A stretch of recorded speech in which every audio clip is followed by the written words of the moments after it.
ವೀಕ್ಷಕರೇ ನಮಸ್ಕಾರ. ನೀವು ನೋಡ್ತಾ ಇದ್ದೀರಾ ಅಶ್ವಮೇಧ. ನಾನು ಅಶ್ವದೇವಿತ್. ರಾಜ್ಯಾದ್ಯಂತ ಮತ್ತೆ ಫ್ಯಾನ್ಸ್ ವಾರ್ ಆರಂಭ ಆಗ್ತಾ ಇದೆ. ಕಿಚ್ಚ ಸುದೀಪ್ ಹಾಗೂ ದರ್ಶನ್ ನಡುವಿನ ಈಗ ಒಂದು ರೀತಿ ಕಿತ್ತಾಟ, ಪೀಕಲಾಟ ಎಲ್ಲವೂ ಕೂಡ ಶುರುವಾಗ್ಬಿಟ್ಟಿದೆ. ಇಲ್ಲಿ ನಟರ ನಡುವಿನ ಕಿತ್ತಾಟ ಅಲ್ಲ, ಇಲ್ಲಿ ಏನಿದ್ರು ಫ್ಯಾನ್ಸ್ ನಡುವಿನ ಕಿತ್ತಾಟಕ್ಕೆ ಈಗ ಇಬ್ಬರು ನಟರು ಅನುವು ಮಾಡಿಕೊಟ್ರ ಅಂತ. ಅಂದ್ರೆ ಒಬ್ಬರು ನಟ ದರ್ಶನ್ ಅವರು ಈಗ ಜೈಲಲ್ಲಿದ್ದಾರೆ. ಅವರು ಯಾವುದೇ ರೀತಿಯಾಗಿ ವಿಚಾರವಾಗಿ ಏನು ಮಾತನಾಡಿಲ್ಲ. ಆದರೆ ಕಿಚ್ಚ ಸುದೀಪ್ ಅವರು ಹುಬ್ಬಳ್ಳಿಯಲ್ಲಿ ವೇದಿಕೆ ಮೇಲೆ ತೆಗೆದಂತ ಒಂದೇ ಒಂದು ಮಾತು ಅಥವಾ ಹೇಳಿದಂತ ಒಂದೇ ಒಂದು ಮಾತು, ನಾವು ಯುದ್ಧಕ್ಕೆ ಸಿದ್ಧ ಅಂತ ಹೇಳಿ ಅವರು ಕರೆ ಕೊಟ್ಟಂತ ಒಂದು ಮಾತು ಈಗ ದರ್ಶನ್ ಫ್ಯಾನ್ಸ್ಗಳ ನಿದ್ದೆಯನ್ನ ಕೆಡಿಸಿದೆ. ಇದರ ಬೆನ್ನಲ್ಲೇ ವಿಜಯಲಕ್ಷ್ಮಿ ಅವರು ಕೂಡ ಕೊಟ್ಟಂತ ಕೌಂಟರ್ ಸಿಕ್ಕಾಪಟ್ಟೆ ಸದ್ದು ಮಾಡ್ತಾ ಇದೆ. ಸೊ ಇಲ್ಲಿ ಎಲ್ಲ ನಟರು ಕೂಡ ಅಲ್ಲಲ್ಲೇ ನ್ಯೂಟ್ಲ್ ಆಗ್ತಾರೆ. ಆದರೆ ಇಲ್ಲಿ ಈಗ ಕಿತ್ತಾಡೋದು ಫ್ಯಾನ್ಸ್ಗಳ ನಡುವೆ. ಸೊ ಅಲ್ಲಿ ಒಂದಷ್ಟು ಫ್ಯಾನ್ಸ್ ತಂಡ ಕೂಡ, ಜೊತೆಗೆ ಒಂದಷ್ಟು ಫ್ಯಾನ್ಸ್ ಗ್ರೂಪ್ ಇದೆಯಲ್ಲ, ಅವರು ಕೂಡ ಒಂದಷ್ಟು ಟ್ವೀಟ್ ಮಾಡೋ ಮುಖಾಂತರ ನಮ್ಮ ಪಾಡಿ ನಾವು ಸುಮ್ಮನೆ ಇದ್ವಿ, ಇನ್ಮೇಲೈತೆ ಮುಂದೈತೆ ಮಾರಿ ಹಬ್ಬ ಅನ್ನೋ ರೀತಿಯಲ್ಲಿ. ಸೊ ಎಲ್ಲ ಒಂದು ಕಡೆ ಮತ್ತೆ ಈ ಫ್ಯಾನ್ಸ್ ವಾರ್ ಅನ್ನೋದು ಶುರು ಆಗ್ತಾ ಇದೆ. ಇಲ್ಲಿವರೆಗೂ ಕೂಡ ಇರಲಿಲ್ಲ ಈ ಫ್ಯಾನ್ಸ್ ವಾರ್, ಅಂದರೆ ಸ್ವಲ್ಪ ಕಮ್ಮಿ ಇತ್ತು, ಇಲ್ಲ ಅಂತಲ್ಲ, ಕಮ್ಮಿ ಇತ್ತು. ಈಗ ಇದು ಅತಿ ಹೆಚ್ಚಾಗ್ತಾ ಇದೆ. ಅದಕ್ಕೆ ಕಾರಣ ಸುದೀಪ್ ಕೊಟ್ಟಂತ ಒಂದು ಹೇಳಿಕೆ ಅಂತ ಎಲ್ಲರೂ ಪ್ರತಿಯೊಬ್ಬರು ಕೂಡ ಮಾತನಾಡ್ಕೊಳ್ತಾ ಇದ್ದಾರೆ. ಈ ನಡುವೆ ಮತ್ತೊಬ್ಬನ ನಟನ ಎಂಟ್ರಿ ಆಗಿದೆ. ಆ ನಟನ ಹೆಸರೇ ಧನ್ವೀರ್. ನಿಮ್ಗೆಲ್ಲರಿಗೂ ಕೂಡ ಗೊತ್ತಿರ್ಬೋದು ವೀಕ್ಷಕರೇ, ನಟ ದರ್ಶನ್ ಪರವಾಗಿ ನಿಂತು ಸಾಕಷ್ಟು ದರ್ಶನ್ ಬೆನ್ನೆಲುಬಾಗಿ ನಿಂತ್ಕೊಂಡು ಕೆಲಸ ಮಾಡಿರುವಂತಹ ಧನ್ವೀರ್, ದರ್ಶನ್ ಜೈಲಿಗೆ ಹೋದಾಗಿನಿಂದ ಹಿಡಿದು, ಅಂದರೆ ಈ ರೇಣುಕಾಸ್ವಾಮಿ ಪ್ರಕರಣದಲ್ಲಿ ದರ್ಶನ್ ಪಾತ್ರ ಯಾವಾಗ ಬಂತು ಅಲ್ಲಿಂದಲೂ ಹಿಡಿದು ಸ್ಟಿಲ್ ಇಲ್ಲಿವರೆಗೂ ಕೂಡ ದರ್ಶನ್ ಜೊತೆಯಲ್ಲಿ, ದರ್ಶನ್ ಕುಟುಂಬದವರ ಭಾಗವಾಗಿ ನಿಂತ್ಕೊಂಡಿರುವಂತಹ ನಟ ಧನ್ವೀರ್ ಕೂಡ ಈ ಒಂದು ಪ್ರಕರಣ, ಅಂದರೆ ಈ ಒಂದು ಫ್ಯಾನ್ಸ್ ವಾರ್ ನಡುವೆ ಎಂಟ್ರಿ ಆಗಿದ್ದಾರೆ. ಯಾವಾಗ ಕಿಚ್ಚ ಸುದೀಪ್ ವೇದಿಕೆ ಮೇಲೆ ಆ ರೀತಿಯ ಮಾತುಗಳನ್ನು ಆಡಿದ್ರು, ಯಾವಾಗ ವಿಜಯಲಕ್ಷ್ಮಿ ಈ ಒಂದು ವೇದಿಕೆ ಮೇಲೆ ಫ್ಯಾನ್ಸ್ಗಳ ನಡುವೆ ಡೆವಿಲ್ ವೇದಿಕೆ ಮೇಲೆ ಅವರು ಕೂಡ ಆ ರೀತಿಯಾಗಿ ಕಿಚ್ಚನಿಗೆ ಕೌಂಟರ್ ಕೊಟ್ಟರು, ನಡುವಣ ಈ ಧನ್ವೀರ್ ಎಂಟ್ರಿ ಆಗಿದ್ದಾರೆ. ಯಾವ ಮುಖಾಂತರ ಎಂಟ್ರಿ ಆಗಿದ್ದಾರೆ ಅಂದರೆ, ದರ್ಶನ್ ಜೊತೆಗಿರುವ ಒಂದು ಫೋಟೋವನ್ನು ಹಾಕಿಬಿಟ್ಟು ತಳಪತಿ ವಿಜಯ್ ಅವರು ಹೇಳಿರುವ ಒಂದು ಮಾತು ವೇದಿಕೆ ಮೇಲೆ, ಕಾಡಿನಲ್ಲಿ ಎಲ್ಲ ಪ್ರಾಣಿಗಳಿರುತ್ತೆ ಆದರೆ ರಾಜ ಮಾತ್ರ ಸಿಂಹನೇ ಅಂತ ಹೇಳಿರುವಂಥ ಒಂದು ವ್ಯಾಖ್ಯಾನವನ್ನು ಅವರು ಹಾಕೊಂಡ್ಬಿಟ್ಟಿದ್ದಾರೆ. ಹಾಕೊಂಡು ಇಂಡೈರೆಕ್ಟ್ ಆಗಿ ಅಥವಾ ಪರೋಕ್ಷವಾಗಿಯೋ ಪ್ರತ್ಯಕ್ಷವಾಗಿಯೋ ಕಿಚ್ಚ ಸುದೀಪ್ಗೆ ಟಾಂಗ್ ಕೊಡ್ತಾ ಇದ್ದಾರೆ. ಸೊ ಒಟ್ಟಾರೆಯಾಗಿ ಇವರೆಲ್ಲರ ನಡವಳಿಕೆಗಳು ಕೂಡ ಈಗ ಫ್ಯಾನ್ಸ್ ಮೇಲೆ ಪರಿಣಾಮ ಬೀರಿದೆ. ಇವರು ಮಾಡಿರುವಂಥ ಈ ಎಡವಟ್ಟುಗಳು ಫ್ಯಾನ್ಸ್ ಮೇಲೆ ಯಾವ ರೀತಿಯಾದಂಥ ಪರಿಣಾಮವನ್ನು ಬೀರಿದೆ ಅಂತಂದರೆ, ಈಗ ಫ್ಯಾನ್ಸ್ ವಾರ್ ಆರಂಭ ಆಗ್ತಾ ಇದೆ. ಈ ಫ್ಯಾನ್ಸ್ ವಾರಿಂದ ಕರ್ನಾಟಕದಲ್ಲಿ ನೆಮ್ಮದಿ, ಶಾಂತಿ ಎಲ್ಲವೂ ಕೂಡ ಹಾಳಾಗುತ್ತೆ. ಒಂದು ಕಡೆ ರಾಜಕೀಯವಾಗಿ CM ಯಾರಾಗ್ತಾರೆ ಅಂತ ಕುರ್ಚಿ ಕಿತ್ತಾಟ ನಡೀತಾ ಇದ್ರೆ, ಮತ್ತೊಂದು ಕಡೆ ಆ ಫ್ಯಾನ್ಸ್ ಈ ಫ್ಯಾನ್ಸ್ ಅನ್ನುವಂಥ ಆಟಾಟೋಪಗಳು ಶುರುವಾಗ್ಬಿಟ್ಟಿದೆ. ಇಲ್ಲಿ ಫ್ಯಾನ್ಸ್ ವಾರ್ನಿಂದ ಎಲ್ಲರ ಮನಸ್ಸಿನ ನೆಮ್ಮದಿ ಹಾಳಾಗೋದಂತೂ ಸತ್ಯ. ವೀಕ್ಷಕರೇ, ಸ್ಯಾಂಡಲ್ವುಡ್, ಚಂದನವನ, ಕನ್ನಡ ಸಿನಿಮಾ ಇವೆಲ್ಲವೂ ಕೂಡ ಒಂದು ಎಮೋಷನ್. ಕನ್ನಡ ಭಾಷೆ, ಕಾವೇರಿ ನೀರು, ಪ್ರತಿಯೊಂದು ಕೂಡ ಯಾವ ರೀತಿಯಾದ ಎಮೋಷನ್ಸ್ ಇದೆಯೋ ಹಾಗೆ ಅವರವರ ಅಭಿಮಾನಿಗಳಿಗೆ ಅವರವರ ನಟರ ಮೇಲೆ ಒಂದು ಎಮೋಷನ್ ಇರುತ್ತೆ. ಹಂಗನ್ ಮಾತ್ರಕ್ಕೆ ಬೇರೆ ನಟರ ಮೇಲೆ ಗೌರವ ಕೂಡ ಇರುತ್ತೆ. ಆದರೆ ಇತ್ತೀಚಿನ ದಿನಗಳಲ್ಲಿ ಈ ಗೌರವ ಅನ್ನೋದು ಎಲ್ಲೋ ಕಡಿಮೆ ಆಗ್ತಾ ಇದೆ. ಬರೀ ನಾನು ಹೆಚ್ಚು ನೀನು ಹೆಚ್ಚು ಅನ್ನೋದು ಸಿಕ್ಕಾಬಟ್ಟೆ ವಾದ ಪ್ರತಿವಾದಗಳಾಗ್ತಾ ಇದೆ. ವೈಯಕ್ತಿಕವಾಗಿ ನೀವು ನನ್ನ ಕೇಳೋದಾದ್ರೆ, ಇಲ್ಲಿ ಆರಂಭ ಎಲ್ಲಿಂದ ಆಯಿತು ಅಂದರೆ, ಇದು ಕಿಚ್ಚ ಸುದೀಪ್ ಅವರಿಂದನೇ ಈ ಆರಂಭ ಆಗಿರೋದು. ಕಿಚ್ಚ ಸುದೀಪ್ ಅವರ ಈ ಆರಂಭ ನಿಜವಾಗ್ಲೂ ಕೂಡ ಎಲ್ಲೋ ಒಂದು ಕಡೆ ತಪ್ಪ ಅಂತ ಅನಿಸ್ತಾ ಇದೆ. ಪ್ರತಿಯೊಬ್ಬರು ಕೂಡ ಈಗ ಜನರು ಅದೇ ರೀತಿಯಾಗಿ ಕಮೆಂಟ್ ಮಾಡ್ತಾ ಇದ್ದಾರೆ. ಸುದೀಪ್ ಅವರು ಸಿನಿಮಾ ಬಗ್ಗೆ ಮಾತನಾಡಬೇಕಿತ್ತು, ಸಿನಿಮಾ ಎಷ್ಟಿದೆಯೋ ಅಷ್ಟು ಮಾಡಬೇಕಿತ್ತು, ಅಥವಾ ಪೈರಸಿ ಬಗ್ಗೆ ಮಾತನಾಡೋದಿದ್ರೆ ನೇರವಾಗಿ ಪೈರಸಿ ಅಂತಲೇ ಹೇಳಬೇಕಿತ್ತು. ಸೊ ಪೈರಸಿ ಮಾಡಬೇಡಿ ಅಂತ ರಿಕ್ವೆಸ್ಟ್ ಮಾಡ್ಕೊಳ್ಬೇಕಿತ್ತು, ಅಥವಾ ಯಾರಿಗಾದರೂ ಹೇಳೋದಿದ್ರು ಕೂಡ ನೇರವಾಗಿ ಹೆಸರೆತ್ಕೊಂಡೇ ಹೇಳಬೇಕಿತ್ತು. ಈ ರೀತಿಯಾಗಿ ಕ್ಲಾರಿಟಿ ಇಲ್ಲದೆ ಮಾತನಾಡಿರುವಂಥದ್ದು ಮತ್ತಷ್ಟು ಚರ್ಚೆಗಳಿಗೆ ಕಾರಣ ಆಗ್ತಾ ಇದೆ.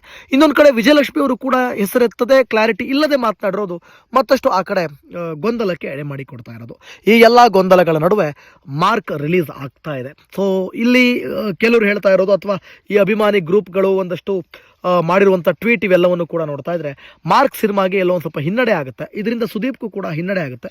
ಇದರಿಂದ ಬಿಗ್ ಬಾಸ್ ಅನ್ನೋ ಒಂದು ಕಾರ್ಯಕ್ರಮಕ್ಕೂ ಕೂಡ ಹಿನ್ನಡೆ ಆಗುತ್ತೆ ಅಂತ ಒಂದಷ್ಟು ತಜ್ಞರು ಕೂಡ ಮಾತನಾಡ್ಕೊಳ್ತಾ ಇದ್ದಾರೆ. ಏನಾಗುತ್ತೋ ಗೊತ್ತಿಲ್ಲ. ಒಂದಷ್ಟು ಜನರು ಕೂಡ ಈ ರೀತಿಯಾಗಿ ಕಮೆಂಟ್ ಮಾಡ್ತಾ ಇದ್ದಾರೆ. ಇಲ್ಲಿ ಯಾರ್ದು ಸರಿ ಯಾರ್ದು ತಪ್ಪು ಅಂತ ಜಡ್ಜ್ ಮಾಡಬೇಕಾದ್ರೆ ತುಂಬ ಕಷ್ಟ ಆಗುತ್ತೆ. ಒಂದು ರೀತಿಯಲ್ಲಿ ಆಲೋಚನೆ ಮಾಡೋದಾದರೆ, ಒಂದು ಆ್ಯಂಗಲಲ್ಲಿ ಆಲೋಚನೆ ಮಾಡೋದಾದರೆ, ಸುದೀಪ್ ಅವರು ಅವರ ಒಂದು ಲೆಕ್ಕಾಚಾರದಲ್ಲಿ ಅವರಿಗಾಗಿದ್ದಂಥ ಒಂದಷ್ಟು ಸಮಸ್ಯೆಗಳನ್ನು ಕುರಿತು ಅವರು ಮಾತನಾಡಿದ್ರು. ಇನ್ನೊಂದು ಕಡೆ ವಿಜಯಲಕ್ಷ್ಮಿ ಅವರು ಕೂಡ ಅವರಿಗಾದಂಥ ಒಂದಷ್ಟು ಸಮಸ್ಯೆಗಳನ್ನು, ಅವರಿಗೆ ಅನಿಸಿದ್ದನ್ನು ಅವರು ಕೂಡ ಮಾತನಾಡಿದ್ರು. ಸೊ ಈ ಆ್ಯಂಗಲಲ್ಲಿ ಇಬ್ಬರು ಮಾತಾಡಿದ್ದು ಸರಿ. ಸೊ ಮಧ್ಯದಲ್ಲಿ ಫ್ಯಾನ್ಸ್ಗಳು ನಮ್ಮ ಪಾಡಿ ನಾವು ತೆಪ್ಪಗಿರಬೇಕು ಅಂತ ನನಗನ್ಸುತ್ತೆ.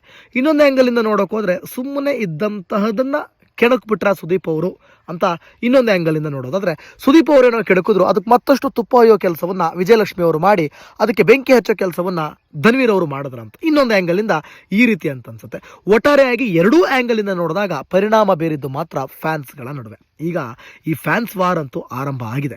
ಸೊ ಧನ್ವೀರ್ ಈ ರೀತಿಯಾಗಿ ಎಂಟ್ರಿ ಕೊಟ್ಟಿದ್ದು, ಧನ್ವೀರ್ ಕಿಚ್ಚ ಸುದೀಪ್ಗೆ ಇಂಡೈರೆಕ್ಟ್ ಆಗಿ ಕೌಂಟರ್ ಅಂತೂ ಕೊಟ್ಟಿದ್ದಾರೆ. ಇವೆಲ್ಲವನ್ನು ಕೂಡ ನೋಡ್ತಾ ಇದ್ರೆ ಸ್ಯಾಂಡಲ್ವುಡ್ಗೆ ಏನಾಗಿದೆ, ಸ್ಯಾಂಡಲ್ವುಡ್ನಲ್ಲಿ ಯಾವ ರೀತಿಯಾದಂಥ ಒಂದು ಬೆಳವಣಿಗೆಗಳು ಆಗ್ತಾ ಇದೆ, ಇದು ಫಿಲಮ್ ಚೇಂಬರ್ವರೆಗೂ ಹೋಗುತ್ತಾ, ಫಿಲಮ್ ಚೇಂಬರ್ನಲ್ಲಿ ಇದಕ್ಕೆ ಸುಖಾಂತ್ಯ ಸಿಗುತ್ತಾ ಅನ್ನೋದನ್ನು ಕಾದು ನೋಡಬೇಕಾಗತ್ತೆ. ಇನ್ನು ಮಾಧ್ಯಮಗಳನ್ನು ದೂಷಿಸಿ ಇಲ್ಲಿ ಪ್ರಯೋಜನ ಇಲ್ಲ. ಯಾಕಂತಂದರೆ ಮಾಧ್ಯಮಗಳನ್ನು ಯಾರು ಕೂಡ ಪ್ರಶ್ನೆ ಮಾಡುವಂತಿಲ್ಲ. ಅವರು ಏನಾಗಿದೆಯೋ ಅದನ್ನು ಅವ್ರು ತೋರಿಸ್ತಾ ಇದ್ದಾರೆ, ಏನು ನಡೀತಾ ಇದೆಯೋ ಅದನ್ನು ಅವರು ಹೇಳ್ತಾ ಇದ್ದಾರೆ. ನೀವು ಹೆಂಗೆ ಆಡ್ತಾ ಇದ್ದೀರೋ ಅದನ್ನು ಕೂಡ ಹೇಳ್ತಾ ಇದ್ದಾರೆ. ನಾನು ಕೂಡ ಅದನ್ನೇ ಮಾಡ್ತಾ ಇದ್ದೀನಿ. ಒಬ್ಬ ಕಂಟೆಂಟ್ ಕ್ರಿಯೇಟರ್ ಆಗಿ, ಒಬ್ಬ ಜರ್ನಲಿಸ್ಟ್ ಆಗಿ ಏನು ಮಾಡಬೇಕು ಅದನ್ನು ನಾನು ಮಾಡ್ತಾ ಇದ್ದೀನಿ. ಸೊ ಒಟ್ಟಾರೆಯಾಗಿ ನಾನು ಹೇಳೋದು, ನಾನು ಎಲ್ಲರನ್ನೂ ಕೂಡ ಕೇಳ್ಕೊಳ್ಳೋದು, ಆಲ್ರೆಡಿ ಒಂದು ವೀಡಿಯೋದಲ್ಲಿ ಹೇಳಿದ್ದೀನಿ ನಾನು. ಆ ವೀಡಿಯೋನ ನೋಡಿಲ್ಲ ಅಂತಂದರೆ ಈ ಕೂಡಲೇ ನೋಡಿ. ಬೇರೆ ಬೇರೆ ನಟರು ಅಥವಾ ಬೇರೆ ಬೇರೆ ನಟರ ಅಭಿಮಾನಿಗಳು ಇಲ್ಲಿ ಇಂಟರ್ಫಿಯರ್ ಆಗೋ ಮುನ್ನ ದಯವಿಟ್ಟು ಕನ್ನಡ ಸಿನಿಮಾವನ್ನು ಸಪೋರ್ಟ್ ಮಾಡಿ, ಪ್ರತಿಯೊಬ್ಬ ನಟರನ್ನು ಗೌರವಿಸಿ, ಪ್ರತಿಯೊಬ್ಬ ನಟರಿಗೂ ಕೂಡ ಅಭಿಮಾನಿಗಳಾಗಿ, ನಿಮಗೆ ಅಂತ ಒಂದು ಸಪ್ರೇಟ್ ಅಭಿಮಾನ ಇರುತ್ತೆ, ಅವ್ರಿಗೆ ನೀವು ಯಾವತ್ತೂ ಅಭಿಮಾನಿಯಾಗಿದೆ, ಅದಕ್ಕೊಂದು ಫ್ಯಾನ್ ಬೇಸ್ ಅಂತಾರೆ, ಅದು ಇದ್ದೇ ಇರಲಿ, ಇಲ್ಲ ಅಂತಲ್ಲ, ಅದನ್ನು ನಾವು ಯಾವತ್ತೂ ಬೇಡ ಅಂತಲೂ ಕೂಡ ಹೇಳಲ್ಲ. ಆದರೆ ನಾನು ಹೇಳ್ತಾ ಇರುವಂಥದ್ದು ಸಿನಿಮಾ ಅಂತ ಬಂದಾಗ ಕನ್ನಡ ಸಿನಿಮಾದ ಬೆಳವಣಿಗೆಯೇ ಪ್ರಮುಖ, ಅದೇ ಕನ್ನಡವೇ ನಮಗೆಲ್ಲದಕ್ಕೂ ಕೂಡ ಪ್ರಮುಖ. ಸೊ ಹೀಗಿದ್ದಾಗ ದಯವಿಟ್ಟು ನಾನು ಕೇಳ್ಕೊಳ್ಳುವಂಥದ್ದು ಈ ರೀತಿಯಾಗಿ ಇನ್ನು ಧನ್ವೀರ್ ಎಂಟ್ರಿ ಆದರು, ಮತ್ತು ಬೇರೆಯವ್ರು ಎಂಟ್ರಿ ಆಗ್ತಾರೆ. ಆಮೇಲೆ ನಾನು ನೋಡ್ತಾ ಇದ್ದೆ ಮಾರ್ಕ್ ವೇದಿಕೆ ಮೇಲೆ ಅವ್ರು ಇನ್ನೊಬ್ರು ಯಾರೋ ಅವ್ರ ಹೆಸರು ಮರೆತುಬಿಟ್ಟೆ ನಾನು, ಅವರು ಸುದೀಪ್ ಅಭಿಮಾನಿಗಳು ಕಾಂಜಿ ಪಿಜಿ ಅಲ್ಲ ಅನ್ನೋ ಲೆಕ್ಕಾಚಾರವಾಗಿ ಮಾತನಾಡ್ತಾರೆ. ಸೊ ಆ ರೀತಿಯೆಲ್ಲ ಅವಶ್ಯಕತೆ ಇರಲಿಲ್ಲ, ಆ ರೀತಿ ಮಾತನಾಡುವಂಥದ್ದು ವೇದಿಕೆ ಮೇಲೆ ಆ ರೀತಿ ಮಾತನಾಡುವಂಥ ಅವಶ್ಯಕತೆ ಇರ್ತಿರ್ಲಿಲ್ಲ. ಆದರೂ ಕೂಡ ಅವ್ರು ಆ ಥರ ಮಾತಾಡಿದ್ದು ಬಹಳ ದೊಡ್ಡ ತಪ್ಪು. ಸೊ ಈ ರೀತಿಯ ತಪ್ಪುಗಳನ್ನು ತಿದ್ಕೊಂಡ್ರೆ ಆಗುತ್ತೆ. ಆಮೇಲೆ ಆ ನಲ್ಪಾಡ್ ಬರ್ತಾರೆ, ಅವ್ರು ಇನ್ನೇನೇನೋ ಒಂದು ಹೇಳ್ತಾರೆ ಬಾಯಿಗೆ ಬಂದಂಗೆ, ಆ ವ್ಯಕ್ತಿಗೆ ಕನ್ನಡನೇ ಬರಲ್ಲ, ಸುಮ್ಮನೆ ಏನೇನೋ ವೇದಿಕೆ ಮೇಲೆ ಮಾತನಾಡೋದು. ಸುದೀಪ್ ಮಾತಾಡೋದಕ್ಕೆ ತೂಕ ಇರುತ್ತೆ, ವಿಜಯಲಕ್ಷ್ಮಿ ಮಾತನಾಡೋದಕ್ಕೂ ಕೂಡ ಒಂದು ತೂಕ ಇದೆ. ಆದರೆ ಈ ರೀತಿಯಾಗಿ ಅದು ಫ್ಯಾನ್ಗಳ ನಡುವೆ ಬೆಂಕಿ ಹೊತ್ಕೊಳ್ಳುತ್ತೆ ಅಂತ ಯಾರು ಕೂಡ ಊಹೆ ಮಾಡಿರಲಿಲ್ಲ. ಸೊ ಅದು ಎರಡೂ ಸಿನಿಮಾಗಳಿಗೂ ಕೂಡ ಎಫೆಕ್ಟ್ ಆಗುತ್ತೆ. ಈಗ ಆಲ್ರೆಡಿ ಡೆವಿಲ್ ಥಿಯೇಟರ್ನಲ್ಲಿದೆ, ಮತ್ತೊಂದು ಕಡೆ ಮಾರ್ಕ್ ಕೂಡ ರಿಲೀಸ್ ಆಗ್ತಾ ಇದೆ.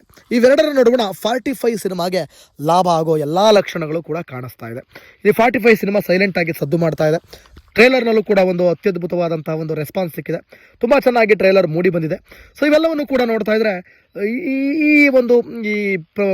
ಪ್ರಾಬ್ಲಮ್ಗಳು 45 ಸಿನಿಮಾಗೆ ಲಾಭ ಆಗೋ ಎಲ್ಲ ಲಕ್ಷಣಗಳು ಕೂಡ ಕಾಣ್ತಾ ಇದೆ. ಇನ್ನು ಮಾರ್ಕ್ ಸಿನಿಮಾದ ಫ್ಯಾನ್ ಶೋ ಬುಕ್ಕಿಂಗ್ ಡಲ್ ಆಗಿದೆ ಅಂತ ಒಂದಷ್ಟು ಕಮೆಂಟ್ಸ್ಗಳನ್ನ ನಾನು ನೋಡ್ತಾ ಇದ್ದೆ. ನಾನು ಅದೇ ರೀತಿಯಾಗಿ ಚೆಕ್ ಕೂಡ ಮಾಡಿದೆ. ಸೊ ಹೌದು, ಫ್ಯಾನ್ ಶೋ ಸ್ವಲ್ಪ ಡಲ್ ಆಗೇ ಕಾಣಿಸ್ತಾ ಇದೆ. ಹೀಗಿದ್ದಾಗ ಮತ್ತಷ್ಟು ಮಾರ್ಕ್ಗೆ ಪ್ರಾಬ್ಲಮ್ ಆಗ್ಬೋದು. ಮಾರ್ಕ್ ಸಿನಿಮಾ ಚೆನ್ನಾಗಿತ್ತು ಅಂದರೆ ಯಾರನ್ನೂ ಕೂಡ ತಡೆಯೋಕ್ಕಾಗೋದಿಲ್ಲ. ದರ್ಶನ್ ಫ್ಯಾನ್ಸ್ಗಳು ಕೂಡ ಹೋಗಿ ಸಿನಿಮಾವನ್ನು ನೋಡ್ತಾರೆ. ಯಾಕಂತಂದರೆ ಸಿನಿಮಾ ಚೆನ್ನಾಗಿತ್ತು ಅಂತಂದರೆ ಯಾರು ಬೇಕಾದರೂ ಹೋಗಿ ನೋಡ್ತಾರೆ, ಅದು ಎಂಥ ಸಿನಿಮಾ ಆಗಿದ್ರು ಕೂಡ. ಆದರೆ ಈ ಫ್ಯಾನ್ಸ್ ವಾರ್ ಅನ್ನೋ ಒಂದು ಬೇಸರದಿಂದ ಸಿನಿಮಾ ಚೆನ್ನಾಗಿದ್ರೂ ಕೂಡ ಥಿಯೇಟ್ರಿಗೆ ಹೋಗಿ ನೋಡೋರ ಸಂಖ್ಯೆ ಕಡಿಮೆ ಆಗುತ್ತೆ, ಪೈರಸಿ ಮಾಡುವವ್ರ ಸಂಖ್ಯೆ ಜಾಸ್ತಿ ಆಗುತ್ತೆ. ಸೊ ಹೀಗಿದ್ದಾಗ 45 ಸಿನಿಮಾಗೆ ಎಲ್ಲೋ ಒಂದು ಕಡೆ ಲಾಭ ಆಗೋ ಲಕ್ಷಣಗಳು ಕಾಣ್ತಾ ಇವೆ. ಸೊ ಕಾದು ನೋಡೋಣ, ಈ ಒಂದು ಫ್ಯಾನ್ ವಾರ್ ಅನ್ನೋದು ಇಲ್ಲಿಗೆ ನಿಲ್ಲುತ್ತಾ ಅಥವಾ ಇದು ಮುಂದುವರೆದುಕೊಂಡು ಹೋಗಿ ಬೇರೆ ಏನಾದರೂ ಮಾರ್ಕ್ ಸಿನಿಮಾ ರಿಲೀಸ್ ಆದಮೇಲೆ ಬೇರೆ ರೀತಿಯಾದಂಥ ಸಮಸ್ಯೆಗಳನ್ನೇನಾದರೂ ಉದ್ಭವಗಳಾಗುತ್ತಾ, ಪ್ರತಿಯೊಂದನ್ನು ಕೂಡ ಕಾದು ನೋಡಬೇಕಾಗುತ್ತೆ. ನೀವಿನ್ನೂ ಕೂಡ ಸಬ್ಸ್ಕ್ರೈಬ್ ಮಾಡಿಲ್ಲ ಅಂದರೆ ಈ ಕೂಡಲೇ ಸಬ್ಸ್ಕ್ರೈಬ್ ಮಾಡಿ. Thank you.